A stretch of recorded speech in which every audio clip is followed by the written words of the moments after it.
Dear Henry, what are things like where you are? Here, things are vague and uncertain.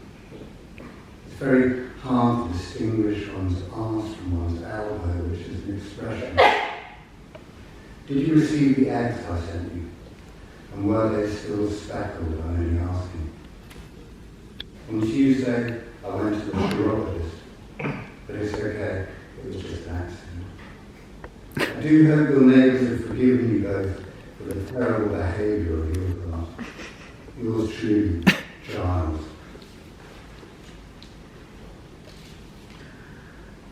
Dear Giles, I hope you don't mind if I call you Giles, seeing as your name is Giles. Or is it perhaps your last name? Are you French by any chance? And I wonder if I'm saying it correctly as I repeat it to myself. Giles, Giles, Giles, Giles. Dear Giles, the natives are friendly. The natives are always friendly.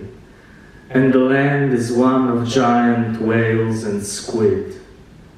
Whales, Giles, did you know about whales? Cetaceans, mysticids, cachalots, wale.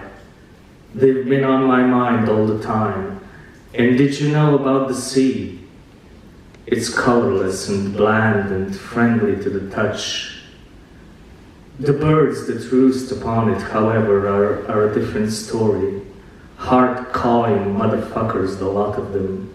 So thank you for the eggs, for I've been pecked to hell and back trying to steal them from these beastly creatures. And yes, the specks were still there and were lovely, thank you. The thing which I'd prefer not to discuss is long forgotten, Giles. Let bygones be bygones.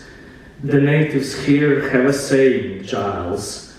A single swallow, the bird, not the thing you do when you eat, doth not the spring bring. Has a certain ring to it, doesn't it? Meaning the single regrettable incident is not necessarily indicative of one's character, and so nothing is ever going to bring spring into your old pal Henry's heart. Dear old nutmeg, I don't know where to start. The thing sat heavy, but then it went all squishy, but I mean squashy, but with an irritating permeability running all the way through it like undergrowth. There's a general blurriness around the edges too, and I don't mean maybe. I'm not sure about whales. They get right up my spout. What exactly do they get up to down there? It's all a bit cloak and dagger, if you ask me, which I know you won't, you old bastard. Also, they're so incredibly palatial to the point of nonsense. I saw a picture of a whale eye, and I looked into it for days. There was something enormous being said by that eye, dear Cinnamon, but I couldn't understand a bloody word of it. There's a whole plethora of furry friends down there, Mr. Hot Air Balloon. Can you see them? They haven't got a clue. I say, aren't birds jolly though? People used to call women birds in my country, but they don't anymore. What was that about? Birds. Yours sincerely, Mr. Rosanna. P.S. I'm enclosing some local trees. Ghastly. Dear Giles, there are campfires burning and things progressing way beyond what I'd call normal, but it seems that's just how it is down here. With regard to cinnamon and nutmeg, etc., these are all slang for homosexual, I presume. You just might know me better than I know myself, that little eye of yours. That's the porthole I always find myself looking out of. So glossy, or maybe glassy, I can't seem to remember. I've elbowed my way into high society here, Giles, and I don't like the looks of it. Might have to decamp shortly. Did they have wings and beaks and feathers back then? The bird women, I mean. That would have been a huge red flag for me. I feel like my persona is breaking up. I think I'll have to lie down to recharge. Please mind the squishy thing, it's probably important. Thank you for the cheese. It positively reeks of PDOs or DOPs or what have you. My dear old Lemsip, I don't know where to begin with this or have to do. Can I apologise for being English? How rude of me. Have you noticed how everything goes forwards instead of sideways? I hate that. Have you noticed the leaves are falling off the trees? Should we ask them to stop, for heaven's sake? My papa is in hospital as I write, and the doctors say he has weeks or at most months to live. He said to the nurse, I'm sure I saw you at the opera last week. The nurse said, I'm completely certain you didn't. This is a true story, but because it's in a silly poem, it might not be. Nutmeg is actually when you kick the ball through someone's legs and thus render them ridiculous. Cinnamon is when you dribble. Yours truly, Monsieur de Pamplemousse. P.S. I enclose a juicer. Use it wisely. Dear Giles, as you can see, I'm steadfastly refusing to call you anything but Giles. I just can't seem to let it go. Though I might be persuaded to go for Gilles, and then you wouldn't have to apologize anymore because you'd be French. And wouldn't that be a terrific thing?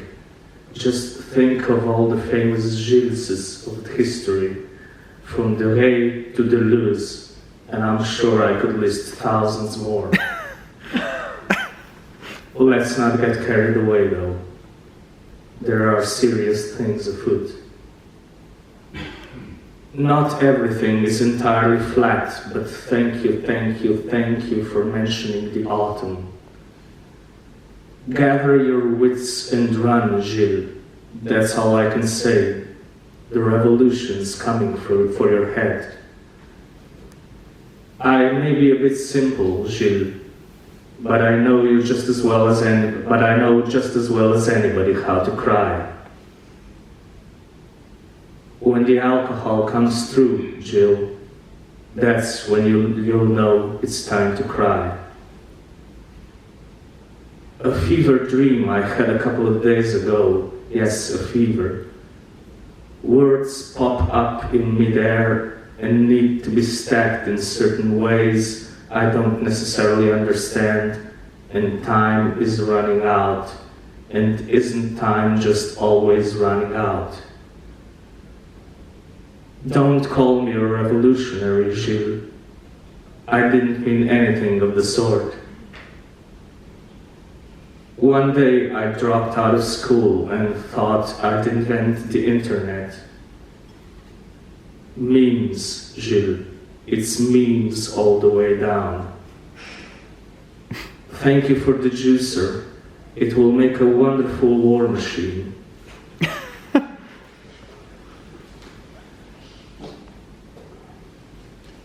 Mon cher Gaston, those bastards came to my head last week. But Helmut had tipped me off in advance, and I had the presence of mind to secrete my head in the laundry basket. So they left empty-handed, the ridiculous darlings. The smell of socks was sublime, dear fellow. I don't know what I'm on about. Today, I'm in the countryside, which is political with all of its shapes and odours and colours, and the ground with sticks to your shoe like an annoying, chummy acquaintance. There's green, of course, all over the place, but many other colours too. I shan't name them. There were more than I can mention, and that reminds me of death. Do you have death in your country, Jean-Luc? Here, it's everywhere, and the people are completely mad. Yours briefly, Marco. Dear Giles, it's good to hear from you again. The helmets here are nothing like your friend, of course, what with all the gnashing of teeth and cracking of bones, though I have to admit the dinner was lovely. I also used to mislay my head when I was a youngster, and it had saved my life on more than one occasion. The colors here are whatever one wishes them to be, like almond, cinnamon, there you go, or pike, a jolly bunch. Take my hand and walk me through the garden, Giles. The path's forks make me hungry and cloud my mind. Take my head, Giles. I want to tell you this in person. Dear Jean-Luc's death was a terrible shock. I'm reeling. Such a wonderful young lad. Thank you.